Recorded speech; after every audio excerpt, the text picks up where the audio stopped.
Hello, everyone. It's good to have you all here, and I hope you have been enjoying the day so far.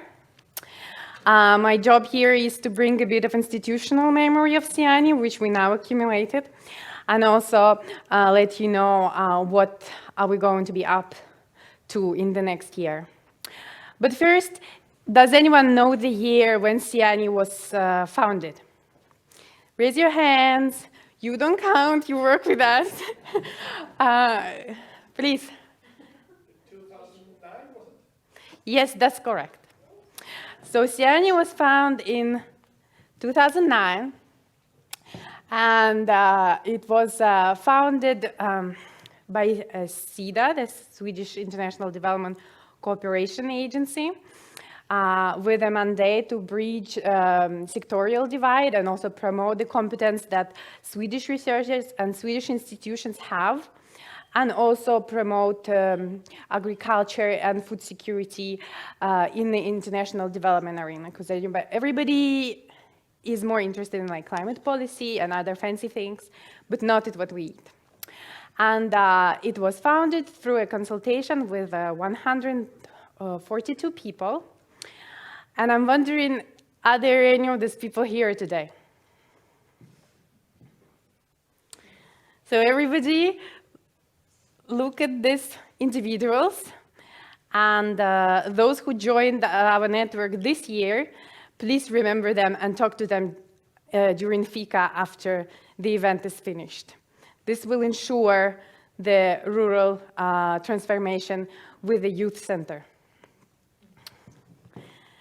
And then that's when I joined, so that's my next slide and the next year that I want to focus on. But we can't go through every year, so I chose it this way. It also was coincidentally a year when SIANI received funding for the second phase, and we got empowered to continue our work. This is the time when we started to consolidate our network, when we started to be more professional with our outreach and promotion. It is when we started our Facebook, I think, and when we started to work more with Twitter. As you see, that's when we only have 3,500 followers and 2,700 visits on our website.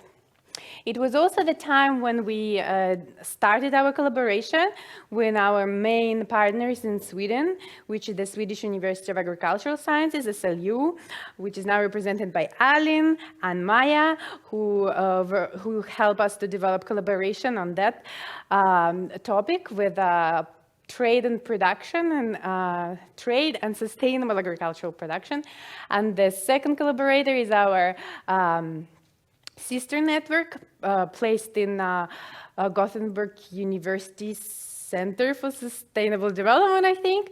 It's called Focali, and Maria Öhlund is the representative of the Focali network here. And through that network, we tap into sustainable livelihoods, landscapes, and forestry. Yeah, and then at that time we had about 900 members registered on our website and receiving our newsletter. And then also I think that I listed here is that's when we published our first youth-centered blog. It actually was with my classmate from Uppsala that we studied together, who now started her own rice growing business in Thailand. And then we grew, and we grew a lot. So in 2016, this was the beginning of our third phase. It was also when we revised our vision and mission. Thanks to Sustainable Development Goals, we aligned our work with the Sustainable Development Goal 2, working towards zero hunger.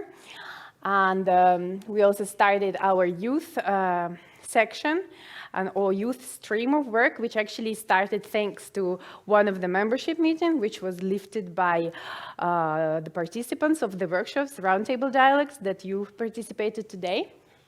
So who knows, maybe from today's discussion there will be great initiative in the future. This is also a time when we seriously started to work with the Swedish government on the topic of antimicrobial resistance, and we help to promote and lift this on the Swedish agenda and also on the international discussions. It's when we collaborated through our expert groups with the agroforestry promotion in the ASEAN region. And Guardian mentioned our Twitter as one of the accounts to follow for the news on food security, agricultural development. And yes, according to Google Analytics, our website was visited by almost 26,000 people. And then we grew more. And now we have 3,600 members registered on our website. Almost 45,000 people visited our website last year. And we started effective collaborations with International Fund for Agricultural Development and working with the Ministry of Enterprise and Innovation. And ICRAF and Slow Food. Actually, one of the representatives of Slow Food is here today, and we will be organizing an event together with them during the Terra Madre Nordic in August. And this is a bit more about what's happening now and what has happened in the nearest past. So you can see, I pulled out some statistics about social media, but of course, the most important thing here is that we celebrated 10 years last year. And we hosted together with the SLU 3 Agri4D conferences. This is a conference for agriculture research and development, which is a collaboration between many institutions, universities in Sweden. And we also help the Swedish Patent and Registration Office to hold course on intellectual property. We, as Stephen has told you, collaborate with the Agripreneurship Alliance on developing business skills of young entrepreneurs and agripreneurs in Africa. And we also started to host network gathering like this one, but outside of Sweden. So our network members can engage with us in Africa and also in Asia for those who cannot come to Sweden. And this is what we're going to be up to this year. So our main content focus will be plant health, because it's the International Year, UN Year of Plant Health.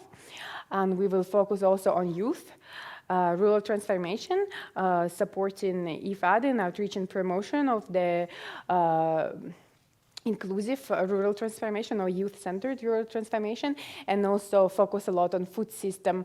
And as you know, there is going to be a UN summit on food system gathered by FAO.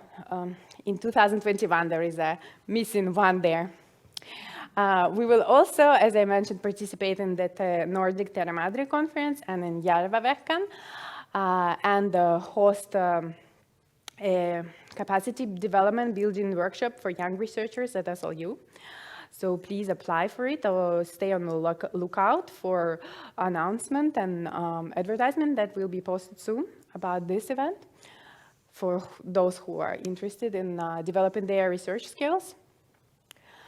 We will continue working with Focali and SLU on trade production and sustainable landscapes, and also we're just starting to work with our 5 new expert groups, and 3 of them you've heard about today, but also we will have 1 more on agroforestry and biodiversity and nutrition.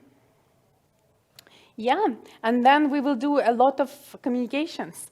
And you are all very welcome to pitch ideas for news stories and events. we will accommodate as much as we can, as much as possible. And of course, I personally am very interested in blogs and news stories, reports from your work. Please get in touch and we will help you to develop them and post it on our website and promote them through our network. So this is the ways to engage with us. We invite you to collaborate more and work together and communicate, promote food security and agricultural development. You can become a member. If you're not, please do. It's an easy registration on SIANI website. There you can also subscribe to our newsletter and follow us on social media. We now have Twitter, Facebook, LinkedIn, Instagram, whatever you prefer. As I said, you can pitch ideas for stories and apply for our next call for expert groups and also come to our events and of course love food.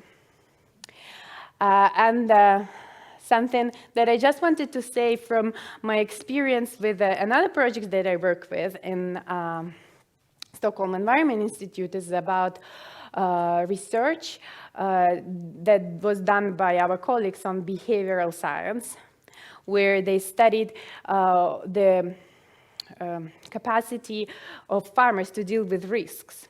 And then they made a long study, listed many factors, and to everybody's surprise, actually, the top factors that helped farmers to deal with climate risk is not money and is not skills, it's their networks. So farmers feel more resilient and capable to deal with risks if they have extensive networks. And I think that it applies not only to farmers, but to all of us. So please build connections and enjoy each other, build more collaborations and partnerships, and yeah, it will help you to be resilient and deal with risks in the future. Thank you.